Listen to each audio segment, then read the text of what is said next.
Baik, rekan belajar yang saya banggakan ya. Jumpa lagi dengan mata kuliah administrasi pertanahan Indonesia. Kita masuk pada tema pengadaan tanah untuk kepentingan umum. Tema ini kita harapkan itu nanti bisa menjelaskan ya konsep dan dasar hukum pengadaan tanah untuk kepentingan umum. Nah, bisa mengidentifikasi tahapan pengadaan tanah sesuai peraturan perundangan yang berlaku.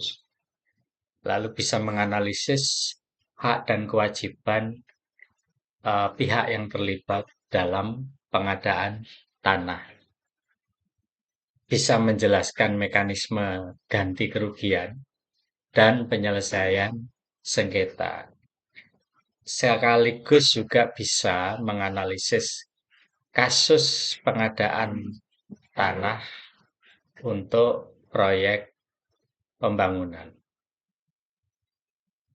Rekan belajar yang saya banggakan, kita tahu bahwa pengadaan tanah itu penting untuk sebagian rakyat di Indonesia. Karena banyak di antara mereka yang belum punya akses pada pemilikan tanah. Nah, sekarang kita mulai saja dari pengertian pengadaan tanah.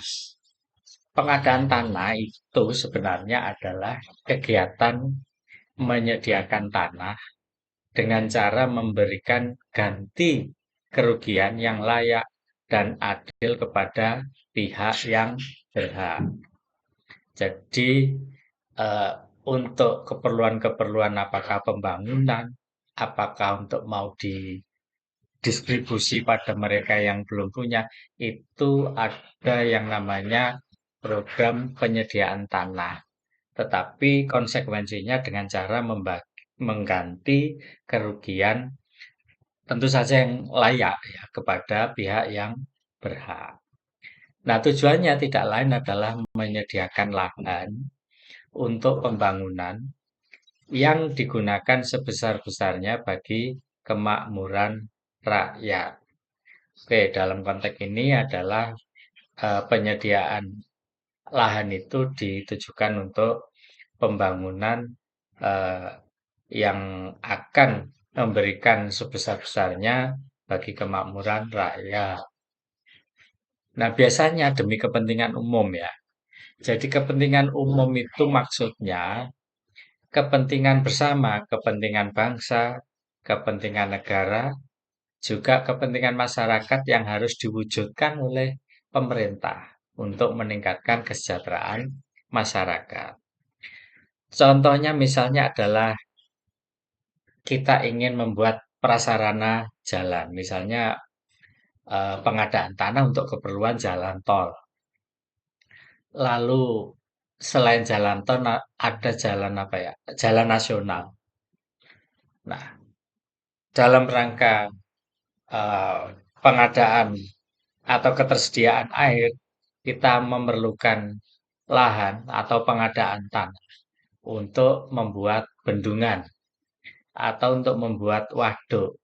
Itu juga bisa. Contoh lain misalnya karena kita membutuhkan transportasi yang cepat dan efisien, maka kita perlu pengadaan tanah. Untuk apa? Untuk membangun bandara, untuk membangun pelabuhan jika kita butuh transportasi yang sifatnya eh, bongkar muat barang besar-besar ya. Lalu kita juga butuh pengadaan tanah untuk keperluan pembangunan rel. Ini untuk transportasi lewat kereta. Jadi dibutuhkan rel kereta api. Kita bisa juga pengadaan tanah itu untuk membangun rumah sakit pemerintah. Demi keberhasilan pendidikan, kita bisa juga pengadaan tanah yang peruntukannya adalah untuk membangun sekolah negeri. Lalu membangun apa lagi? Untuk keperluan energi misalnya kita membangun infrastruktur pembangkit, kan ya juga butuh lahan. Demikian pula untuk masalah ketahanan negara. Kita membutuhkan lahan, jadi perlu ada pengadaan tanah untuk digunakan membangun fasilitas pertahanan dan keamanan. Nah, semuanya itu akan dianggap sah apabila dibasiskan pada landasan hukum. Nah, bicara soal landasan hukum, eh, soal pengadaan tanah itu dasar hukumnya adalah eh, rujukan yang paling tinggi Undang-Undang Pokok Agraria. Undang-Undang Pokok Agraria ini menjadi landasan dalam penguasaan dan pemanfaatan tanah di Indonesia. Lalu undang-undang di bawahnya, eh, undang-undang yang lebih, maksud saya lebih spesifik ya, Undang-Undang Nomor 2 Tahun 2012 yang mengatur secara khusus tentang mekanisme pengadaan tanah. Ini lebih spesifik undang-undang ini. Kemudian turunannya ada pada peraturan presiden. Dan itu dituangkan dalam Perpres ya, nomor 19 tahun 2021 yang mengatur tentang teknis pelaksanaan pengadaan tanah. Nah, dalam soal pengadaan tanah ini ada asas-asas yang harus dipenuhi. Nah, apakah asas-asas pengadaan tanah itu? Kita perlu memahami bahwa pengadaan tanah tidak hanya soal mengambil tanahnya masyarakat, tetapi juga harus berlandaskan pada asas. Kalau tadi berlandaskan pada dasar hukum, yang sekarang berlandaskan pada asas. Apa itu? Karena ini berkenaan dengan mengambil tanah atau mengambil hak orang lain atau masyarakat, maka salah satu asas terpenting adalah kemanusiaan. Jadi jangan sampai pengadaan tanah itu melanggar kemanusiaan. Asas yang kedua adalah keadilan. Artinya pengadaan tanah itu tidak boleh melanggar rasa keadilan. Jadi kalau pertama tadi kemanusiaan, yang kedua keadilan. Lalu yang ketiga, asas kemanfaatan. Jangan sampai pengadaan tanah itu tujuannya justru mubadir atau sia-sia tanpa guna. Jadi harus jelas dulu. Sebelum ada pengadaan tanah harus jelas dulu. Apa manfaat pengadaan tanah ini? Inilah yang dimaksud dengan asas kemanfaatan. Lalu asas kepastian hukum. Artinya pengadaan tanah itu harus punya kepastian hukum. Tidak fleksibel, harus pasti menurut hukum. Sehingga ini menghindarkan eh, interpretasi yang berbeda-beda dalam soal hukum. Maka harus ada asas kepastian hukum. Lalu yang kelima, asas keterbukaan. Artinya semua ini transparan, terbuka, bisa dilihat, bisa disaksikan oleh siapa saja. Bukan hal yang rahasia yang ditutupi, bukan. Tetapi benar-benar pengadaan tanah ini berbasis pada asas keterbukaan. Lalu yang ketujuh, asas partisipasi atau asas keikutsertaan. Artinya ini butuh pelibatan karena sebenarnya pengadaan tanah itu bukan hanya pihak pemerintah segala semata, tetapi juga ada pihak-pihak lain yang terlibat. Misalnya adalah orang-orang yang memiliki hak atas tanah itu. Makanya mereka juga harus diikut sertakan di dalam pengadaan tanah ini. Kemudian pihak-pihak yang independen yang menjadi tim penilai, uh, mentaksir berapa harga dan seterusnya. Itu juga ada partisipasi atau keikutsertaan. Lalu asas yang kesembilan adalah asas keberlanjutan. Artinya pengadaan tanah itu sifatnya harus sustain, tidak jangka pendek, tidak karena sesuatu yang sifatnya insidentil, tidak karena gerusa-gerusu ya, tapi betul-betul sifatnya visioner, sesuatu yang berjangka panjang, sehingga pengadaan tanah ini akan berkesinambungan terus-menerus sampai yang akan datang. Lalu asas yang terakhir adalah asas keselarasan, bahwa pengadaan tanah itu tidak boleh kontradiktif, tidak boleh konflik, tidak boleh menimbulkan destabilisasi atau disharmoni atau bahkan disintegrasi, tidak.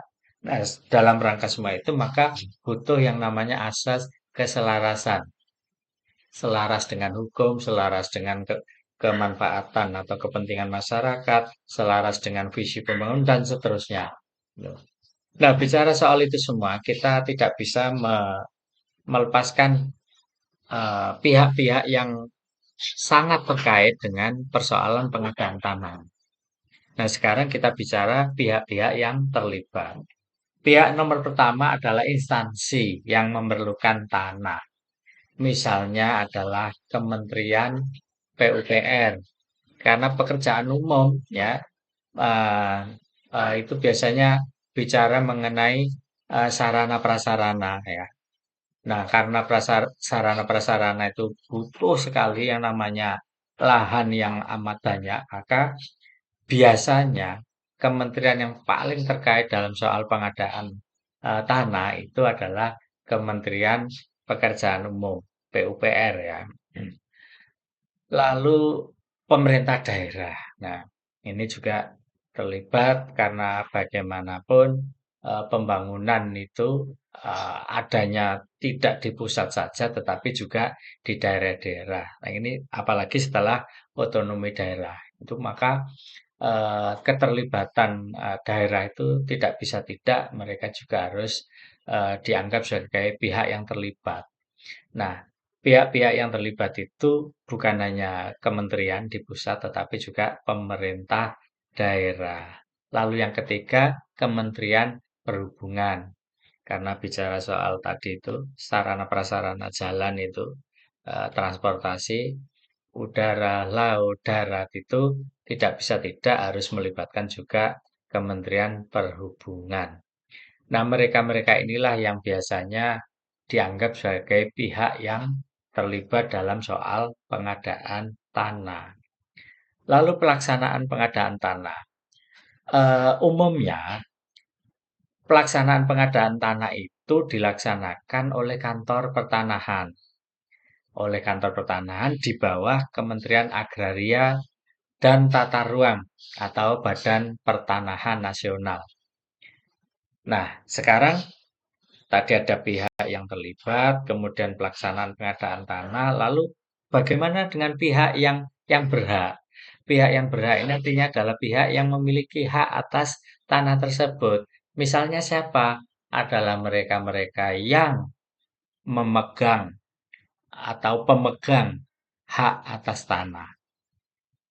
Mereka-mereka yang kita kategorikan sebagai pemilik bangunan.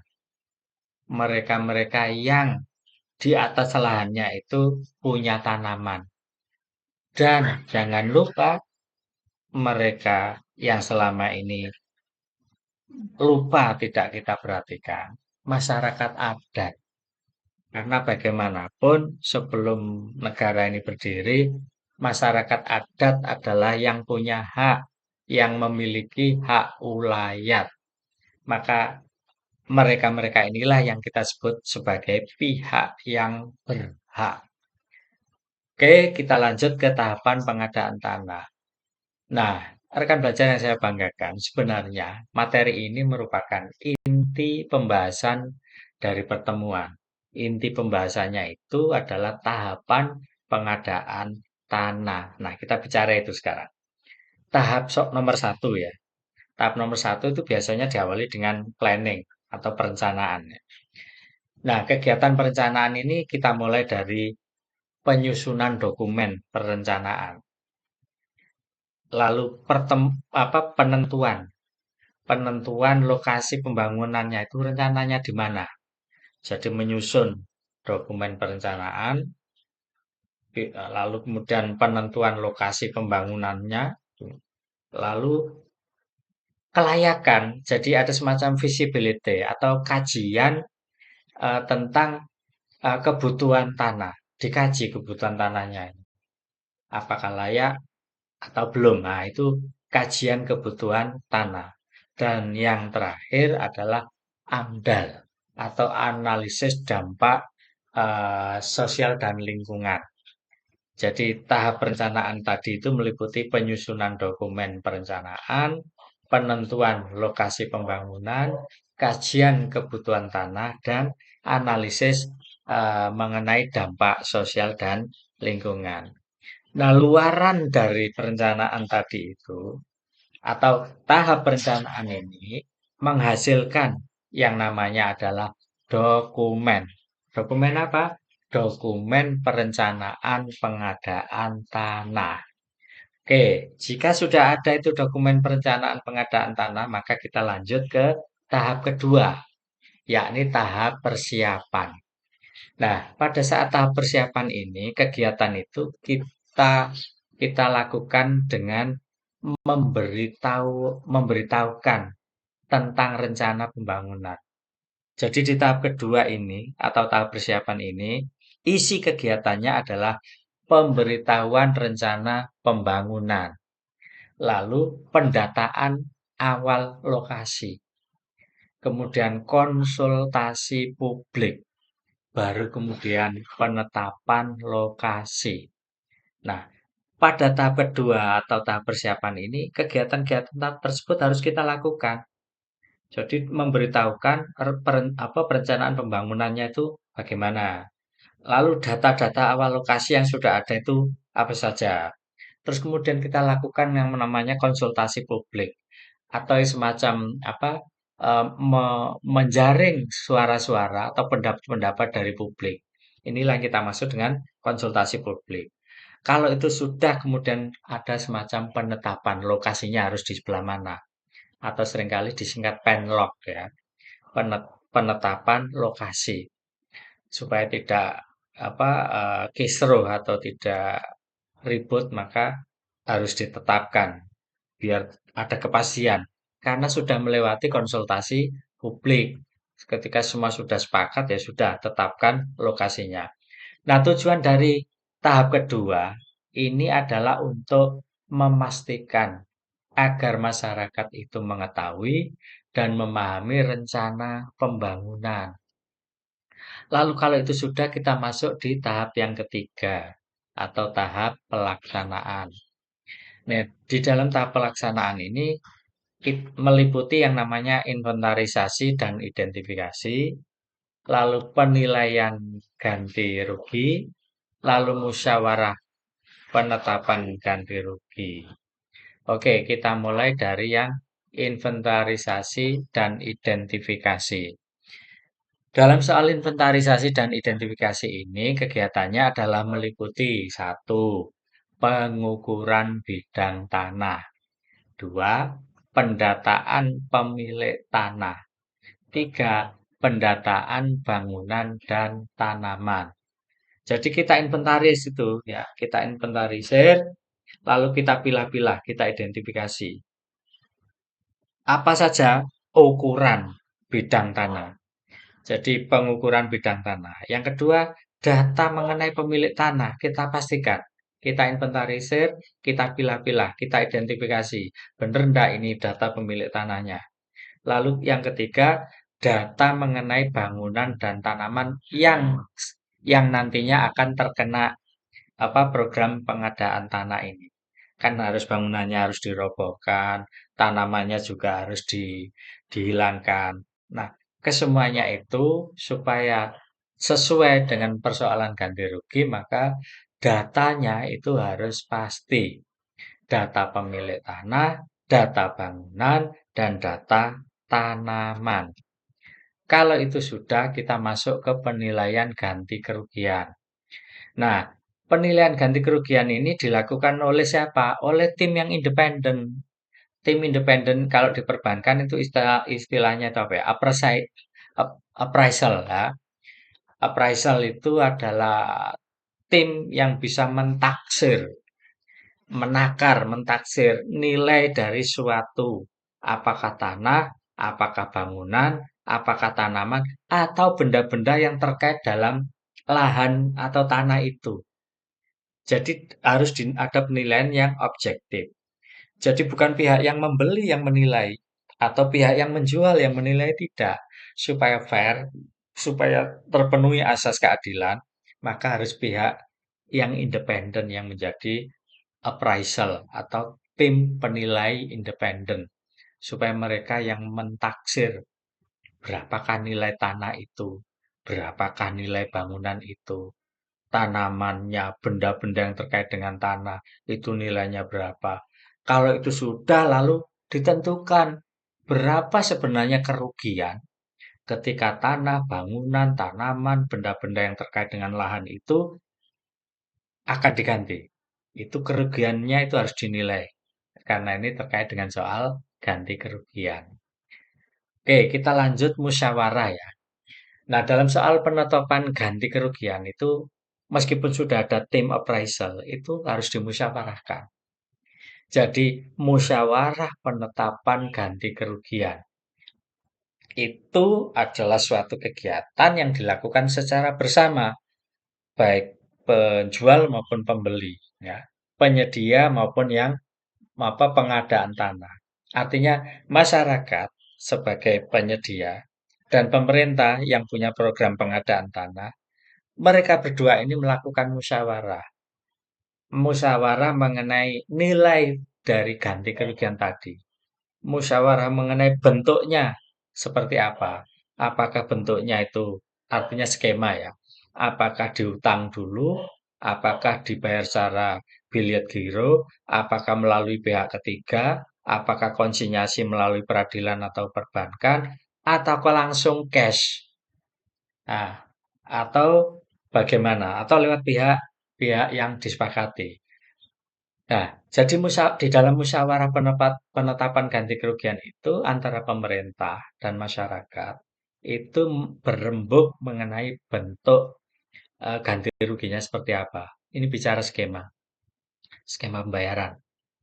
Lalu berembuk mengenai nilai ganti kerugiannya itu berapa. Meskipun tadi sudah ada tim appraisal ya yang dianggap independen untuk menentukan nilai. Baik, sekarang kita masuk tahap keempat, penyerahan hasil. Nah, di dalam soal penyerahan hasil ini, setelah ganti kerugian tadi diberikan dari pemerintah kepada masyarakat, entah bentuknya seperti apa, nilainya berapa, maka otomatis hak atas tanah itu dilepaskan. Ini yang kita sebut penyerahan hasil. Ganti ruginya diberikan, lalu hak atas tanah itu dilepaskan kepada pemerintah. Kemudian tanah itu menjadi dikuasai oleh negara. Nah, setelah dikuasai oleh negara, diserahkan kepada instansi yang memerlukan tanah. Nah, inilah yang kita sebut sebagai penyerahan hasil. Jadi jangan dibalik, tanah diduduki, direbut dulu, baru ngomong ganti rugi. Tidak seperti itu. Yang benar adalah setelah ganti rugi, artinya dibayar dulu. Pemerintah bayar dulu kepada pihak-pihak yang memiliki hak atas tanah. Setelah dibayar ganti kerugian itu, baru hak tadi itu dilepaskan. Hak yang ada di masyarakat itu baru dilepaskan. Sehingga karena dilepaskan hak itu, artinya hak itu beralih menjadi dikuasai oleh negara. Dari negara baru diserahkan kepada instansi mana yang sedang memerlukan pengadaan tanah. Nah, bentuk ganti kerugian tadi sudah kita bicarakan, itu tetapi tadi tidak lengkap, sekarang kita lengkapi. Nah, menurut peraturan ganti kerugian itu dapat berupa uang atau ruislak, tukar guling, tanah pengganti, atau berupa permukiman kembali atau resettlement istilahnya.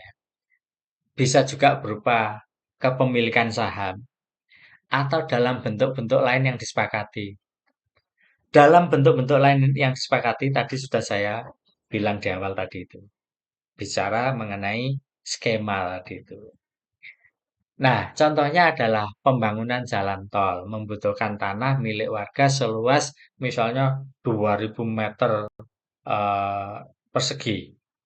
Maka pilihan kompensasinya itu bisa dibayar secara tunai sesuai hasil kesepakatan setelah di appraisal, bisa juga diberikan tanah pengganti di lokasi lain, bisa juga direlokasi atau diresettlement tadi itu, dimukimkan kembali tapi di tempat yang baru.